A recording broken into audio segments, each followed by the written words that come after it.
오늘은 한열과 조습에 대해서 말씀드리겠습니다. 요즘 다들 열에 대해서 관심이 많으시죠.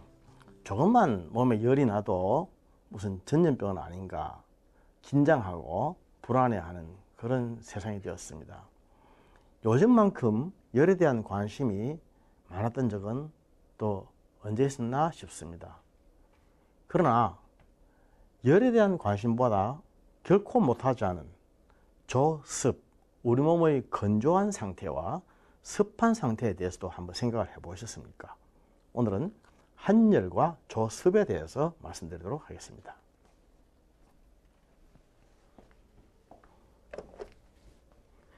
열에 대해서 조금만 우리 관심이 있는 분들은 우리 몸의 정상적인 체온이 36.5도인 걸 다 알고 계십니다. 몸의 체온이 36.5도, 이것은 바로 액하죠. 겨드랑이 체온을 말하는 것입니다. 제일 정확한 체온이 겨드랑이 체온이죠. 그러면 위장의 온도는 얼마나 되겠습니까? 뱃속의 온도. 뱃속에서 위와 장이 막 액티브하게 활동을 할 때 생기는 그 온도는 50도입니다. 50도. 우리가 뱃속의 온도가 50도가 되어야 배를 만지면 약간 따뜻하다 느껴지는 것입니다. 그런데 보통 배가 차다는 사람들이 있죠. 만지면 배가 차다, 얼음장처럼 차다, 이렇게 말하는 사람들은 50도보다도 1, 2도가 떨어져 있는 것입니다. 체온이 1도만 떨어져도 저체온증이라고 해서 굉장히 무서운 것입니다. 저체온증에 빠지면 암이 살기 좋은 환경이 되는 것이에요. 그래서 체온이 낮아지지 않도록 조심을 해야 됩니다. 요즘 열이 나지 않도록 조심하고 열나면 무서워하지만 사실은 그 못지않게 체온이 떨어지는 것도 무섭습니다. 암세포가 호발할 수 있는 환경은 체온이 1도, 2도 낮은 것입니다. 요 정도는 이제 다 안다고 보고, 그렇다면 우리 몸의 습도는 어떠한가죠? 먼저 방 안의 습도, 실내 습도가 어느 정도가 적정치인 것을 알고 계십니까? 실내 습도는 보통 40에서 한 60% 또는 50% 그렇게 나와 있습니다. 우리 몸의 피부의 습도는 얼마나 되겠습니까? 피부 습도의 적정치는 12%입니다. 그런데 많은 사람들이 36.5도라고 하는 열에 대해서는 다 알고 있고, 간혹 특별하게 공부하는 사람들은 뱃속의 온도가 50도인 것을 아는 사람들도 간혹 있습니다만은 습도에 대해서는 아는 분들이 많이 적습니다. 우리는 한열에 대해서는 많은 관심이 있지만은 조습에 대해서는 알지는 못합니다. 조습.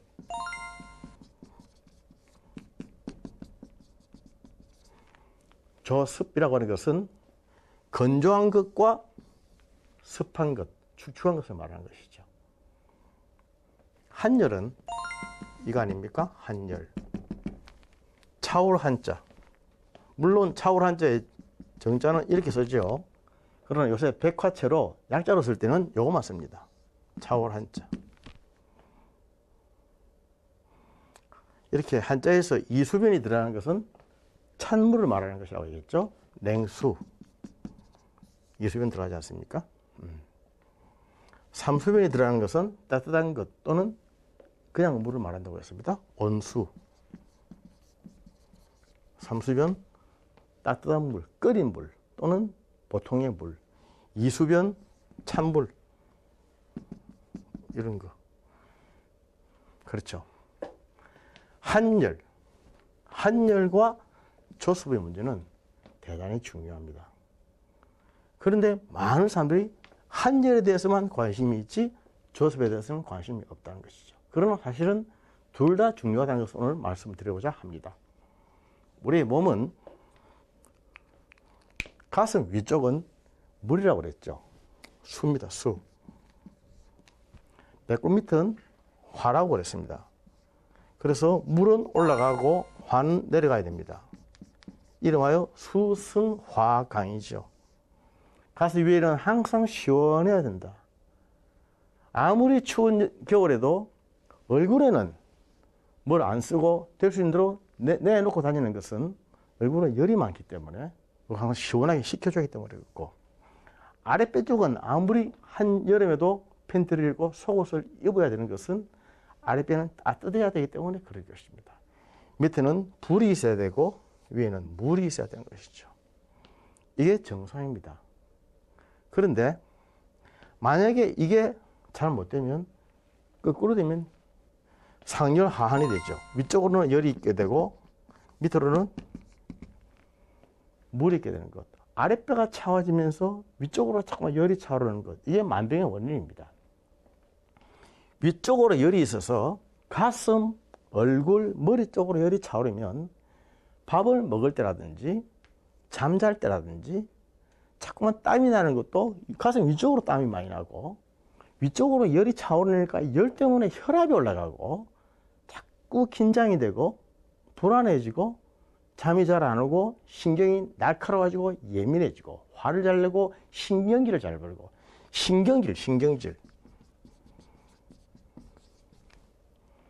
신경질 잘 부리는 사람들은 위쪽으로 화가 차올라서 그렇습니다. 한방에서 열이라고 하는 것과 화라고 하는 것은 조금 다른데, 열이라고 하는 것은 체온계로 재어서 나타나는 실제 열이고, 화라고 하는 것은 체온계로는 나타나지 않지만 본인만 느끼는 열감을 말하는 것이죠.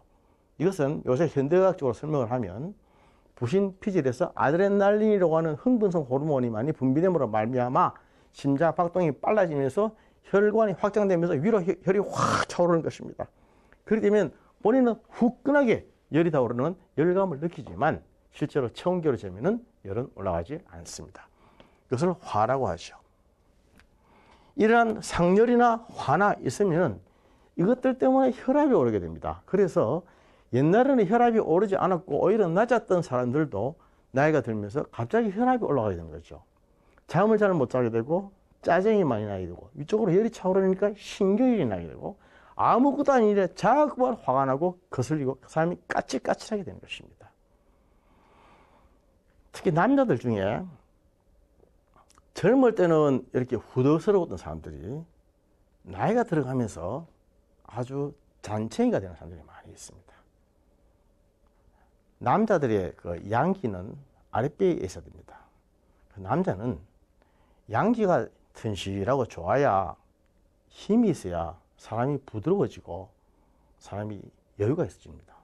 그런데 나이가 들어가면서 밑에 양기가 바짝바짝 말라지면 열이 위로 차오르면 밑에는 차오르면서 위쪽으로 쫙 열이 오르니까 얼굴에 양기가 통하고 입에 양기가 통하는 것입니다. 그래서 잔소리가 많아지는 거죠. 잔챙이가 되는 것입니다. 자꾸 말이 많아지고 짜증을 많이 부리고 아무것도 아닌 일에 예민하게 반응하고, 그렇게 하는 사람들은 사실은 신경질을 많이 부르는 것인데 전부 화라든지 상열 때문에 생기는 허증이죠. 신경질을 부리지 말아야 해서 될 것이 아니라 자꾸만 신경질을 부리는 사람을 자세히 보면은 혈압도 올라 있고 잠도 잘 못 자고 상당히 신경이 예민하고 불안한 그런 기운을 가지고 있는 것입니다. 무슨 이유인지 모르지만 그런 환경적인 소인들이 반드시 있는 거죠. 그것을 제거해주고 필요하면 약도 써주고 처치도 받고 그렇게 해야 됩니다. 그런 근본적인 질환한 것을 본치라고 하죠.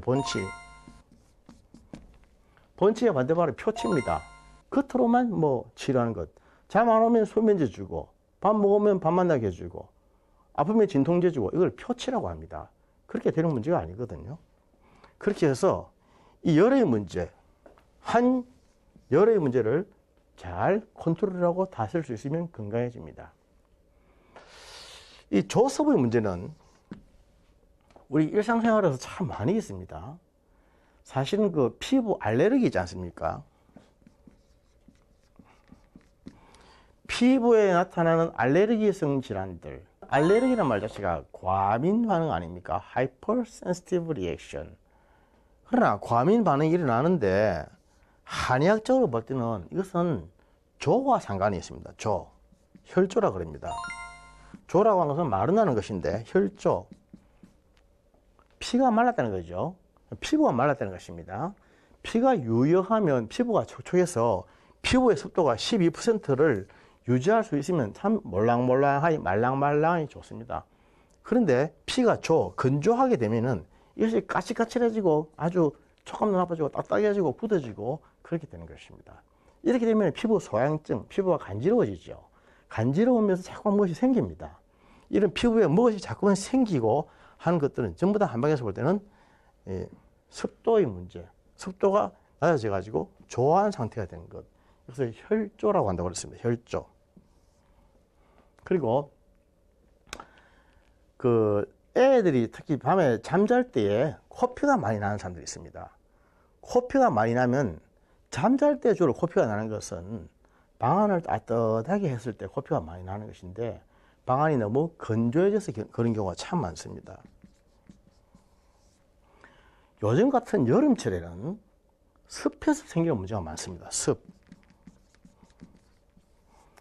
장마를 거치면서 여름에는 아무래도 비가 많이 오고 또 눅눅해지는 때죠. 여름에 우리는 제습기를 써야 안 됩니까? 제습기. 겨울에는 가습기 쓰죠. 겨울에 많이 생기는 병들 중에 감기 질환들, 코가 바짝바짝 마르면서 목이 캑캑하면서 감기에 잘 걸리는 사람들, 또 나이가 들면서 중년을 넘기면서 눈이 자꾸 건조한 사람들, 안구 건조증 환자가 굉장히 많습니다. 안구 건조. 안구가 건조해서 눈이 자꾸만 건조해서 자꾸만 이렇게 하루에 12번 눈에 눈물약을 넣는 사람들 참 많이 있는데 자세히 보면은 그런 것들이 건조한 것과 상관이 있습니다. 실내 공기 건조, 실내 습도의 건조함, 40에서 60% 정도 습도가 맞춰지지 않아서 생기는 병들, 밤에 잠잘 때 너무 건조해져서 또 낮에 너무 축축해져서 너무 더워서 생기는 그런 병들이 참 많은 것입니다. 이 습도를 잘 제거하고 또 습도를 잘 보충하고 그래서 겨울에는 난방기 때문에 너무 건조해지지 아니하도록 여름에는 이 습도 때문에 너무 또 습해지지 않도록 그걸 이렇게 잘 조절해서 습도에 조금만 신경을 써주면 눈에 건조한 증상도 없어지고 애들이 코피 잘 나는 것 그리고 알레르기라든지 피부염, 피부 아토피 질환이라든지 이런 것도 다 막아줄 수가 있습니다.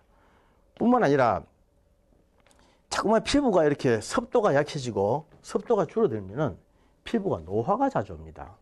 피부가 잘 쉽게 노화가 오는데 피부 노화가 되면 주름이 생기지 않습니까? 피부가 쭈글쭈글해지면서 잡티가 자꾸 생기면서 피부가 산화가 되면서 노화가 되는 것. 이것은 자세히 보면은 피부에 습도의 문제와 상관이 있습니다. 한의학에서 이것을 혈조라고 한다 그랬는데 피부의 습도 문제는 어떻게 조절할 것이냐는 것이죠. 실내 방안의 공기가 습도가 부족하면 뭐 가습기를 틀든지 제습기를 틀든지 해서 조절할 수가 있는데 우리 피부가 습도가 부족하거나 습도가 많거나 그러면 어떻게 할 것이냐는 것이죠. 그것은 결국 음식으로 처리해야 됩니다.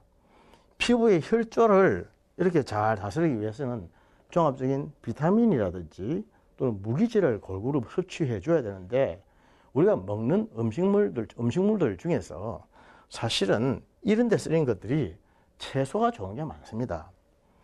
채소를 골고루 잘 먹어주면 채소, 생채소, 삶지 않은 채소, 열을 가하지 않은 채소 이런 채소를 많이 먹어주면 채소에 무한한 무기질과 비타민들이 다 들어있습니다.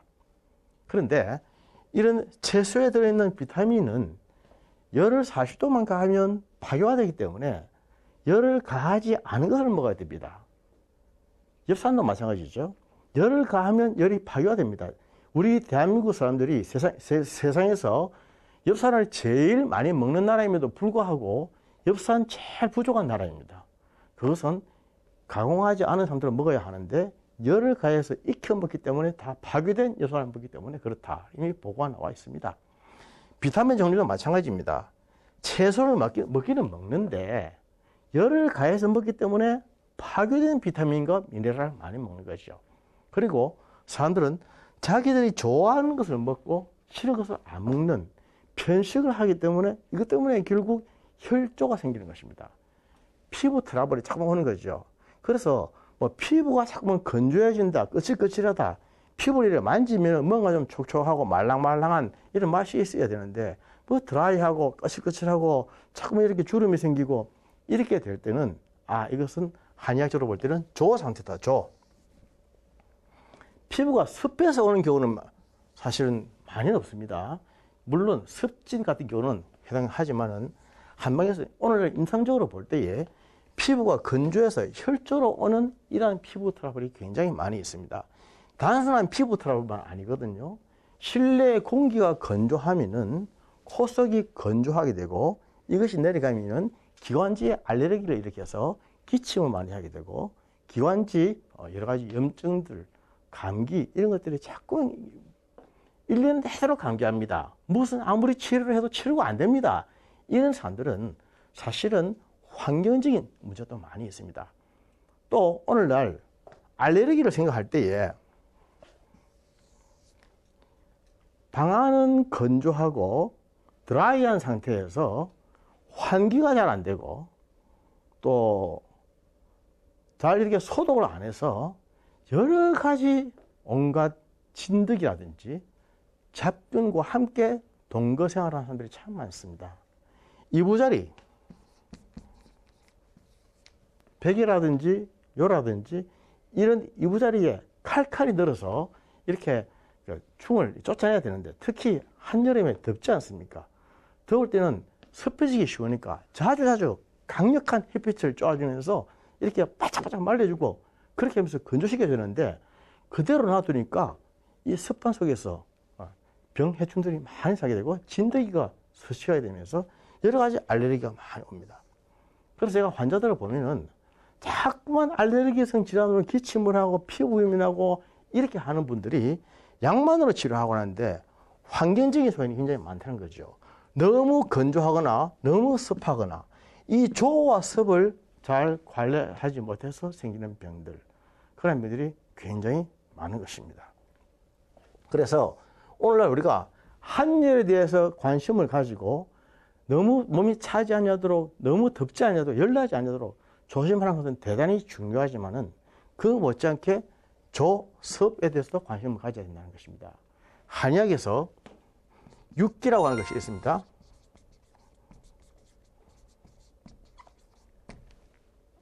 풍한 서습 조화.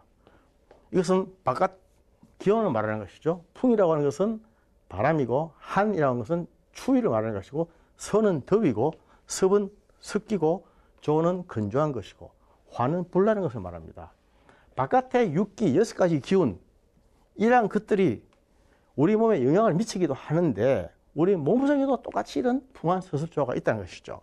바깥의 이런 육기와 내 속에 있는 육기가 6가지 기운이 합쳐지면 사고가 나는 것입니다.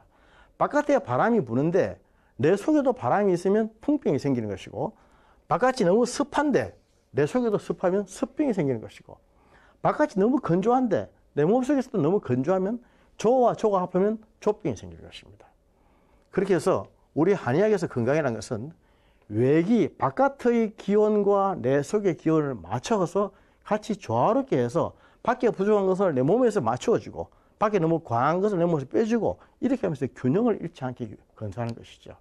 사람은 작은 우주, 소우주이기 때문에 그렇습니다.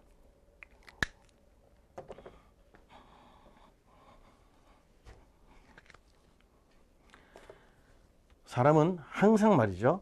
아랫배는 따뜻하고 위쪽은 시원해야 됩니다. 그래서 넉넉한 따뜻한 온기가 있어야 됩니다. 아랫배가 따뜻한 사람은 손발도 따뜻하고 온몸이 따뜻합니다. 또 사람은 너무 건조하지 말아야 됩니다. 드라이하지 말아야 됩니다. 정서적으로도 영적으로도 너무 건조하지 말아야 됩니다. 너무 원리주의자 되고 너무 답답하면 인간적인 맛이 없지 않습니까? 뭔가 사람에게 가면 축축한 사람의 맛이 나고 사람 냄새가 나고 그렇지 않습니까? 인간의 정을 느낄 수 있어야 되죠. 저는 그것을 조습이라고, 조습의 문제, 너무 건조하지 않도록 너무 습하지 않도록 항상 따뜻한 사람과 함께 습도가 적절히 균형을 이룰 수 있는 사람, 그런 멋진 사람들이 그리스도인들 아니겠습니까?